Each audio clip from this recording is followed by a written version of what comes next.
Hey guys, this is James. And this is Denny from TeaDB, bringing you guys 289 episodes of TeaDB. Yep. We're almost at 300. 300. Yes, that's definitely how you say it. Shout out to You Suck at Cooking. This tea is called Nightlife, so maybe a pre-clubbing tea. Yeah.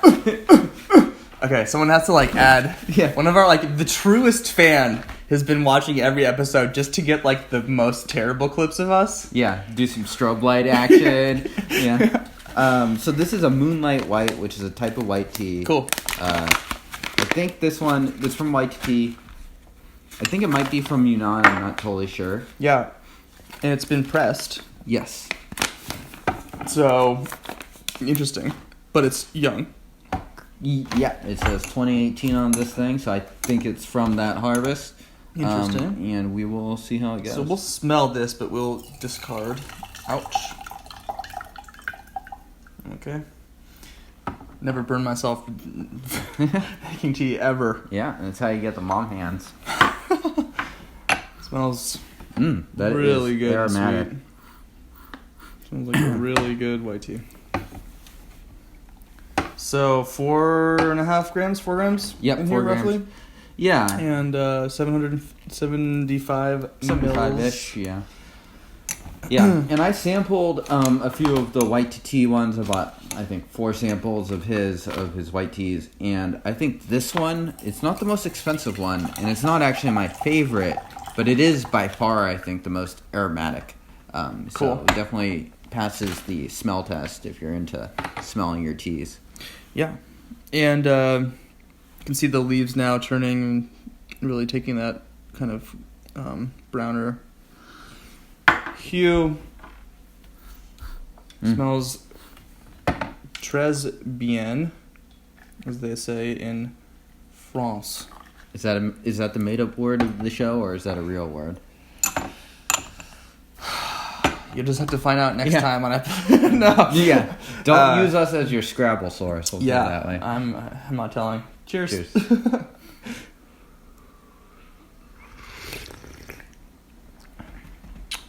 So, light, sweet.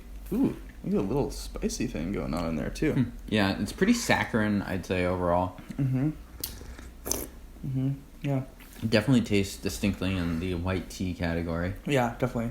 And what would the flavors that bring that out, James? What do you think those are? I don't know. It's kind of like a saccharine. I almost think of white teas as really inherently soft, sort of light, airy. I don't know. I kind of think of a pillow with feathers going everywhere. If you want a visualization. Yeah, I mean, it's probably closest in category to something like a green tea, but a little different. I think that commonly, not always, but commonly there's a lot of honey and honeysuckle sweetness. Yeah. Floralness to it, crisp, high notes. This has a little spiciness, which is kind of weird, but usually that's not true. Usually you don't taste the roast that much, if there's any. I mean, it's a white tea, so there shouldn't be any. Yeah. But they usually don't taste roasty, even if they're not roasted, those sorts of things. So, Right. Yeah, some of them can taste more kind of crisp, like green teas and even JD Longs. But yeah, there's something unique about them. Something delicious. Cheers. Cheers.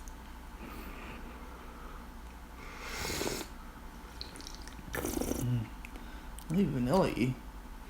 Actually, surprisingly different from the first infusion, don't you think? Yeah. Much stronger. Yeah, well, and the actual material now has really expanded in the Gaiwan and opened up. So what was a kind of opening, blossoming chunk is now sort of dissolved and disintegrated into the Gaiwan. And we are using boiling water, correct? Mm-hmm. Yeah. Mm-hmm. So we're using pretty hot water, not brewing this with green tea temps or anything like that.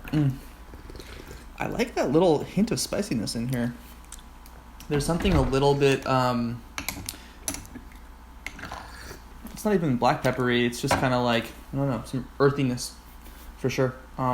Really, really tasty. Do you think that's unique for this tea? Actually, yeah. Okay. At least I'm not as familiar with it as, in this sort of profile. Now you could see I just went kind of hard on this steeping, but we're going to give it a hard hit here just to see. Yeah.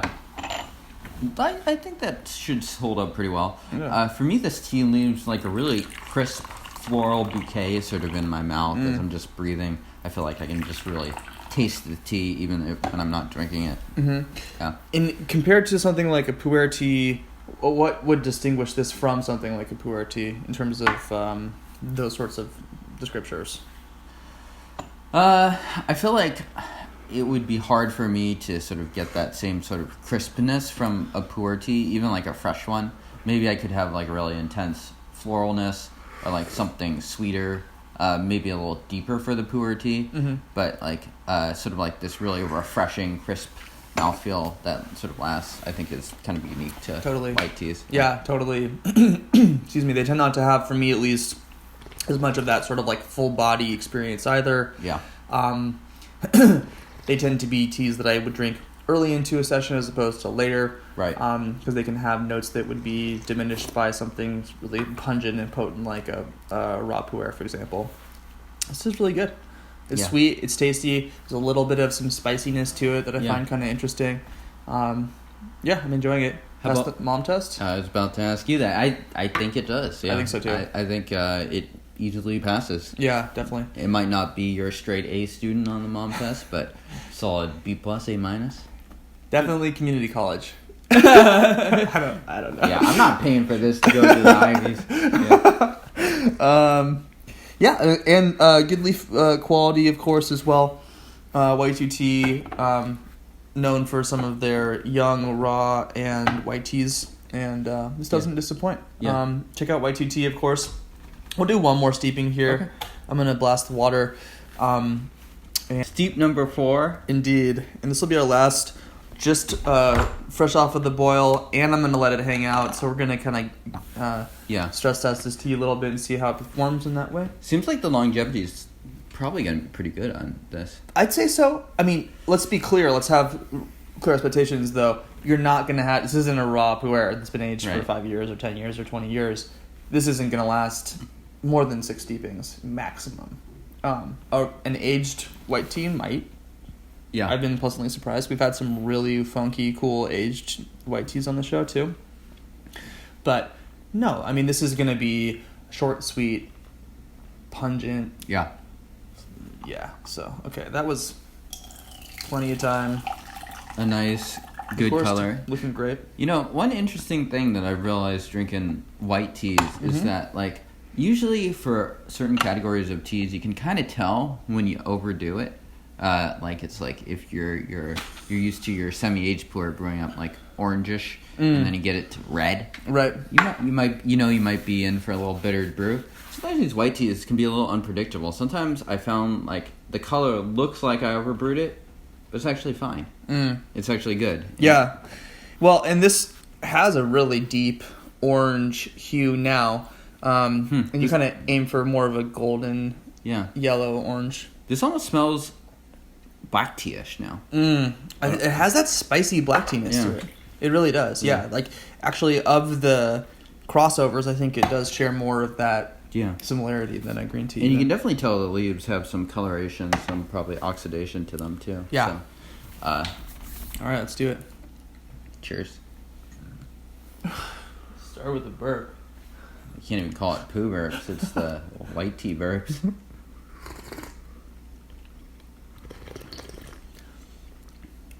It's still like, it's not harsh at all. Yeah. I mean, not as many of the high notes. I think we're kind of reaching towards the end of the tea here, so. Yeah.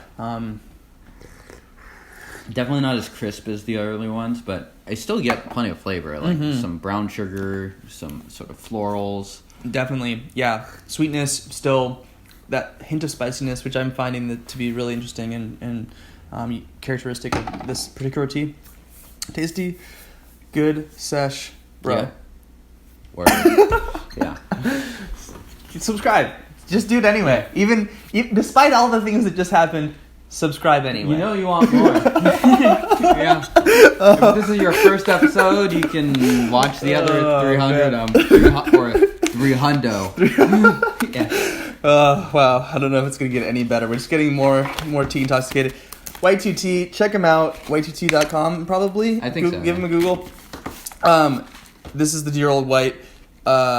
Would you recommend this? I would. Yeah. I would. And actually, I think some vendors have little enough stuff that you can kind of just be like, go for it. You're probably going to be happy. I think W2T is one of those vendors. So yeah. I think in general, you're going to be able to treat it out over there. Check them out. Check us out on TeaDB.org. Send us an email with the most expensive white teas that you've ever had. I mean, a mail. Send us an email offering to send us mail. That's what I meant. Yeah. TeaDBorg@gmail.com to get in touch there. We have a newsletter. We have Instagrams. We have stuff. Yeah, we have things. Sign up to the things. You might get something. Yeah. Maybe. I don't know. Yeah. See you guys next time. All right. Cheers. Bye. Get out of here.